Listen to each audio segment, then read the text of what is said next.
India money का digital में आप सभी का एक बार फिर से स्वागत है दोस्तों। मोस्ट डिमांडिंग वीडियो है। यहाँ पे आप लोग पूछते थे किस्त का, रुपी रेडी का, कैश बीन का, ये जो ऐप्स है, जितनी भी ऐप्स है बड़ी बड़ी, रुफीलो का, स्टैशफिन का, जितनी भी बड़ी बड़ी ऐप्स है वो सिविल में रिपोर्ट कर रही हैं। तो उसमें आपको क्या करना चाहिए, क्या सिनेरियो है इस सब का, इस वीडियो में हम इसी के बारे में डिटेल से बात करने वाले हैं। और जितनी भी रजिस्टर्ड कंपनियां जो आपकी सिविल में रिपोर्ट करती हैं उनके बारे में भी बात करने वाले हैं, इसलिए इस वीडियो को पूरा एंड तक देखिएगा। अगर आप हमारे चैनल में नए हैं तो दोस्तों चैनल को सब्सक्राइब कर लीजिएगा, साथ ही साथ में जो बेल आइकन का बटन है उसे भी प्रेस कर लीजिएगा ताकि हम लेटेस्ट वीडियो का अपडेट आपको दे सके।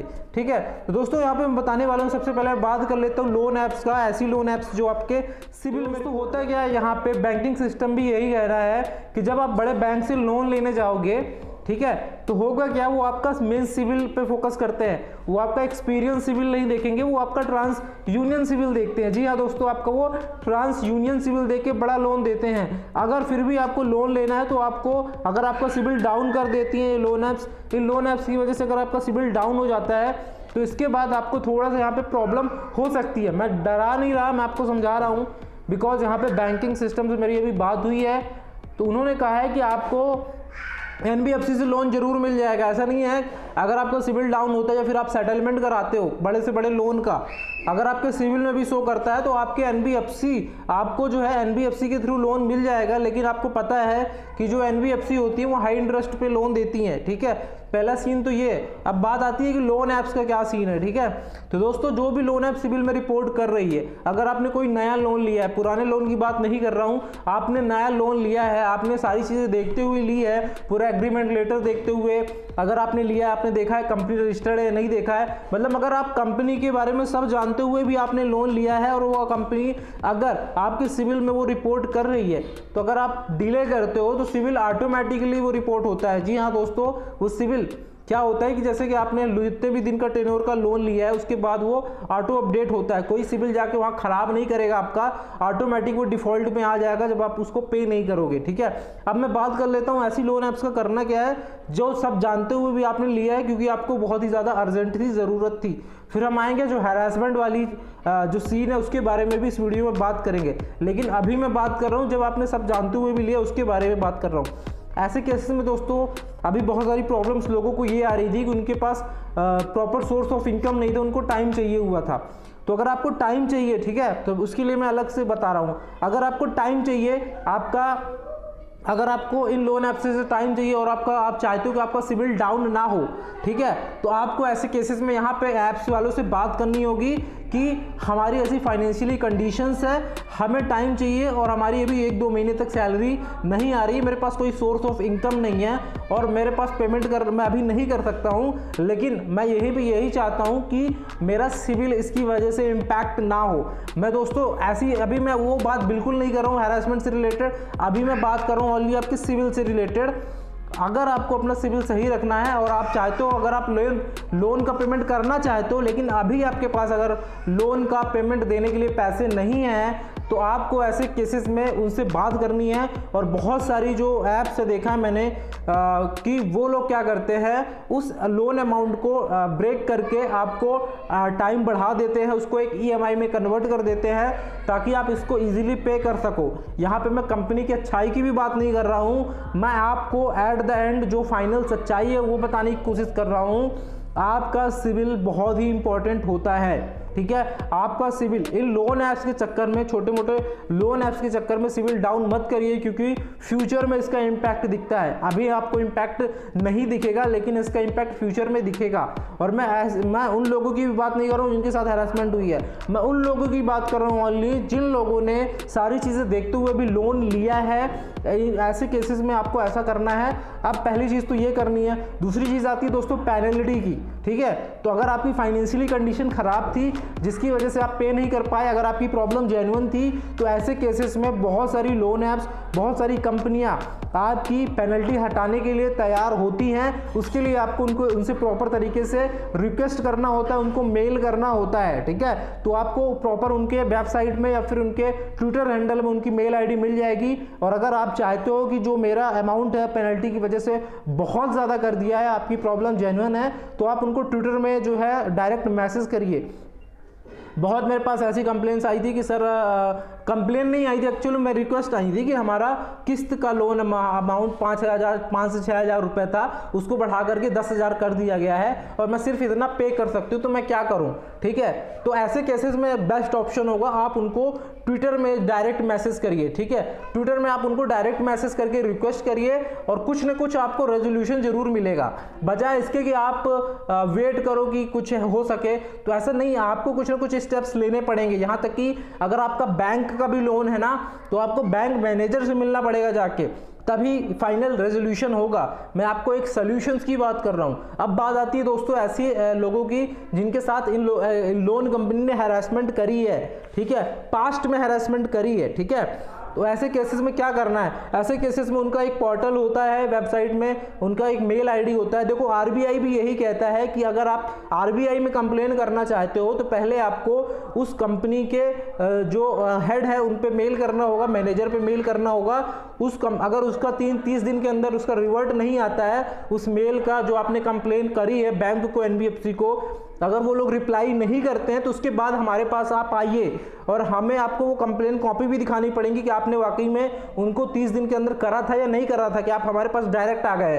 तो आपको ऐसे केसेस में अगर आपके साथ हैरेसमेंट हुई है तो आपको ऐसे केसेस में, मैं रजिस्टर्ड कंपनी की बात कर रहा हूँ डायरेक्ट, तो ऐसी कंपनी मतलब ऐसे केसेस में आपको मेल करना उस कंपनी को। अगर वो मेल 30 दिन के अंदर नहीं आता है उसके बाद आपको आरबीआई की वेबसाइट में जाकर के कंप्लेन करनी है। उसका मैंने एक सेपरेट वीडियो बना रखा है, आप मेरे चैनल में जाके चेकआउट करोगे, थोड़ा सा पुराना हो गया है, मैं एक आपके लिए नया वीडियो बना दूंगा कैसे कंप्लेन करनी है उसके बारे में। दूसरी बात आती है दोस्तों, जो अनरजिस्टर्ड कंपनी है उसकी कंप्लेंट कैसे करना है। तो उसकी कंप्लेंट करने के लिए मैंने बताया है कि सचेत पोर्टल है जो कि आरबीआई का ही सब ऑर्डिनरी वेबसाइट है, सचेत पोर्टल। वहां पे आप ऐसी कंपनी की भी कंप्लेन कर सकते हो जो अनरजिस्टर्ड होती है, अनरेगुलेटेड होती हैं। उसमें भी आपको हेल्प मिलेगी, बिकॉज ये डाटा गवर्नमेंट के पास अभी गया है। आपको पता है 1100 से ज़्यादा लोन जो कि रजिस्टर्ड नहीं है उनकी कंप्लेन यहाँ पे मतलब अनुराग ठाकुर ने यहाँ पे लोकसभा में बताया है कि हमारे पास बहुत सारी कंप्लेंट ऐसी मिली हुई हैं जो कंपनी अभी भी अनरजिस्टर्ड हैं। ठीक है, तो आपको ये तरीके मैंने कुछ बताया दोस्तों। अब आता है यहाँ पे स्टूडेंट लोन वाली एप्स। जी हाँ दोस्तों, एक स्टूडेंट लोन वाली एप्स है जो यहाँ पे यूट्यूबर्स को भी टारगेट करती है। तो उसके बारे में आपको बताना चाहूँगा। अगर आप एक स्टूडेंट्स हैं तो सिंपली आपको ट्विटर में जो है जाना है और उस कंपनी को टैग करते हुए आपको ट्वीट लिखना है। हो सकता है आपको एक ट्वीट में रिवर्ट ना आए, 2 ट्वीट में रिवर्ट ना आए, 3 ट्वीट में रिवर्ट ना आए, आपको करते रहना जब तक आपको रिवर्ट ना मिले, रेजोल्यूशन ना मिले। आपकी सबसे बड़ा जो कंप्लेंट्स मिली है मेरे को इनसे रिलेटेड वो मिली है पेनल्टी का बोझ। जी हाँ दोस्तों, इन पे पेनल्टी का बोझ बहुत ज़्यादा लगाया गया है और स्टूडेंट के पास तो आपको पता है सोर्स ऑफ इनकम होता नहीं है, तो दिक्कत यहाँ पे आ जाती है कि पहली बात तो उसके पास उतना अमाउंट नहीं है जितने में वो अपना पे करे, जितना उसने लिया था उसके पास उतना ही अमाउंट नहीं है, तो वो पेनल्टी का बोझ कहाँ तक देगा, पेनल्टी कहाँ तक सहेगा। तो ऐसे केसेस में दोस्तों आपको ट्विटर में करना ही करना है जितना हो सके। अगर वो फिर भी नहीं मानते तो आपको मैंने बताया साइबर क्राइम में करना है और आरबीआई में करना है दोस्तों। ये सारी कंप्लेंट्स आपको करनी है, उसके बाद ही आप कोई एक्शन की उम्मीद रख सकते हो। अगर आपने कंप्लेंट कर दी है प्रॉपर तरीके से, अगर आप सारे काम करते हो तो आप मेरे को मेल के थ्रू भेजिए। ठीक है, अब बात करते हैं रूपी रेडी की। जी हाँ दोस्तों, रूपी रेडी जो लोन ऐप्स है इसका हालांकि चार्ज बहुत ही ज़्यादा है, बहुत ही ज़्यादा चार्ज है। चाहे आप बोलो प्रोसेसिंग फीस के नाम पे बोलो, चाहे आप उसका प्लेटफॉर्म फीस बोलो, चाहे आपका इसका इंटरेस्ट बोलो, इनकी बहुत ही ज़्यादा होती है और वो ऑलरेडी बता रखे होते हैं। और इनकी जो ऐप्स है वो भी फिन फ्रेंड नाम के एनबीएफसी से रजिस्टर, रूपी रेडी की बात कर रहा हूँ मैं। तो ऐसे केसेस में क्या होता है, मैंने देखा है, बहुत लोगों ने बताया है, एज अ प्रूफ के साथ मेरे को सारी चीज़ें भेजी हैं। होता क्या दोस्तों कि जब कोई भी इन कंपनी का लोन डिफॉल्ट होता है 1-2 महीने बाद, हालांकि आपको सारी चीज़ें भेजी जाएंगी, चाहे कोई भी कंपनी हो, ये ज़रूर बोलेगी कि हम आपके ऊपर एफआईआर करने जा रहे हैं, हम आपके खिलाफ लीगल एक्शन लेने जा रहे हैं। ये सारी चीज़ें हर कंपनियां बोलती हैं, लेकिन एट द एंड क्या होगा, 2 महीने बाद अगर आपका डिफॉल्ट होता है, 3 महीने बाद, तो आपको एक सेटलमेंट लेटर भेजेंगी, आपको एक सेटलमेंट का ऑफर देंगी कि आपका हम 90% अमाउंट रिड्यूस कर रहे हैं। अगर आपने 10,000 भी लिया है ना तो आपको बोलेंगे आप 2,000 ही दे दो, हम आपको 2,000 में ही सेटलमेंट कर देंगे।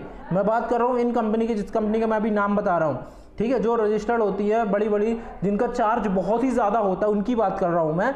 तो ऐसी कंपनी क्या करती हैं, हैं कि 2-3 महीने बाद जब सेटलमेंट होता है, क्योंकि उनको पता है कि हमारा पैसा रिकवर हो नहीं पाएगा, बिकॉज उनको खुद पता है कि हमारा इतना ज़्यादा चार्ज है तो हर इंसान इसको पे नहीं कर सकता। ये वही इंसान पे कर सकता है जिसको बहुत ही ज़्यादा इमरजेंसी हो और उसके पास सोर्स ऑफ इनकम भी हो। ऐसे केसेस में वो पे कर पाएगा और उन्हीं को वो देते हैं। लेकिन अगर आपको मिल गया है तो अगर एक केस ये है कि आप सेटलमेंट कर सकते हो, लेकिन आपको पता है कि सेटलमेंट में रिस्क होता है आपके सिविल डाउन होने का। लेकिन मैंने लोन मंत्री भाई से बात करी थी, उन्होंने बोला था अगर आप छोटे लोन का सेटलमेंट कराते हो तो उसी तरह का छोटा कम ही आपका सिविल डाउन होगा, उतना ज़्यादा नहीं होगा। ठीक है, तो आपको ऐसा नहीं है कि बैंक से लोन नहीं मिलेगा। दूसरी चीज़ है, अगर आपने बड़े लोन अमाउंट का सेटलमेंट कराया है तो ऐसे में आपको क्या होगा दोस्तों, मैं बता दूं, आपको NBFC के थ्रू लोन मिलेगा। आपको बैंक के थ्रू लोन मिलने में प्रॉब्लम होगी, लेकिन आपको NBFC के थ्रू लोन मिल जाएगा। ऐसा नहीं है कि सेटलमेंट कराने से लोन नहीं मिलता, लोन मिलता है, बट होता क्या है कि वो आपको थोड़ा सा ज़्यादा इंटरेस्ट का बर्डन झेलना पड़ सकता है। अब रही बात जो ऐसी लोन ऐप से रुपी प्लस करके हैं, माई बैंक करके जो लोन ऐप है उनका क्या करें, तो मैं बता दूं दोस्तों, वो लोग भी पूरी पेनल्टी हटाने के लिए तैयार हैं। लेकिन वो पेनल्टी अगर हटा भी रहे हैं, लेकिन आपके साथ उन्होंने हरासमेंट करी है, ऐसी कंपनी जिसने आपके कॉन्टैक्ट्स में कॉल करा है या फिर जिसने आपका व्हाट्सएप ग्रुप बनाया है, ये सारी ही एक्टिविटी जिस कंपनी ने करी है, मैं फिर से बोल रहा हूँ, व्हाट्सएप ग्रुप बनाया है जिस फोटो आपकी अगर शेयर करी है, आपके कॉन्टैक्ट्स में कॉल करके गालियां दी है, तो उसके अगर आपके पास प्रूफ है, ऐसी लोन ऐप्स का पेमेंट रोक दीजिए। बिल्कुल ऐसी लोन ऐप्स का पेमेंट मत करिए। लेकिन अगर जिसने इनमें से कोई भी एक्टिविटी आपके साथ नहीं करी है, अगर आपकी पेनल्टी हटाने के लिए भी तैयार है, चाहे जैसा भी है, कुछ नहीं करा है, आपको टाइम दिया है, आपके साथ रिस्पेक्ट में बात करी है, ऐसी लोन ऐप्स का अगर जितना भी आपने क्रेडिट करा है उन्होंने आपके अकाउंट में, उतना आप पे कर सकते हैं और इन सारी झंझटों से आप निकल सकते हैं हमेशा के लिए। ठीक है, तो मुझे उम्मीद है दोस्तों आपको ये वीडियो समझ में आया होगा। हालांकि इस वीडियो का उद्देश्य मेरा गलत संदेश देना नहीं था, मैंने आपको ऑलरेडी बता रखा है सारी चीज़ें, बिकॉज आपका फ्यूचर भी डिपेंड करता है आपके सिविल में, एम्प्लॉयमेंट भी डिपेंड करता है आपके सिविल में। जी हाँ दोस्तों, बड़ी बड़ी कंपनियां भी अब आपका सिविल चेक करती है। मैं ये डरा नहीं रहा, मैं फैक्ट की बात कर रहा हूँ। बड़ी बड़ी कंपनियां भी सिविल में जो है वो आपका चेक करती होता क्या है कि जब आप किसी बड़ी कंपनी में जाते हो वो सिविल चेक करती है। अगर वो सिविल चेक नहीं करेंगी तो होगा क्या कि जो बैंक है जिससे आपने लोन लिया है, वो बैंक डायरेक्ट आपके एम्प्लॉयर को कांटेक्ट करता है। जी हाँ दोस्तों, मैं फैक्ट की बात करूं, आप जिस भी कंपनी में काम करोगे तो बैंक आपके कंपनी वाले से कांटेक्ट करेगा और उससे बोलेगा कि ये बंदा ने हमारे बैंक से लोन लिया है, तो आप इसका या तो सेटलमेंट करवाइए या हमारा पैसा रिकवर करने में हेल्प करिए, बिकॉज इसके थ्रू ये पेमेंट नहीं आ रही है, हमें रिसीव नहीं हो रही है। तो ये सारी चीज़ें होती है दोस्तों, जो कि फैक्ट की बात है। अगर आपको अच्छा लगा हो ये वीडियो तो लाइक ज़रूर करिएगा। आपकी जो भी कमेंट्स क्वेरी हो, आपको जो भी प्रॉब्लम हो, वो हमें कमेंट करके ज़रूर बता दीजिएगा और वीडियो को आप शेयर भी कर सकते हैं। दोस्तों मिलते हैं आपके साथ नेक्स्ट वीडियो में।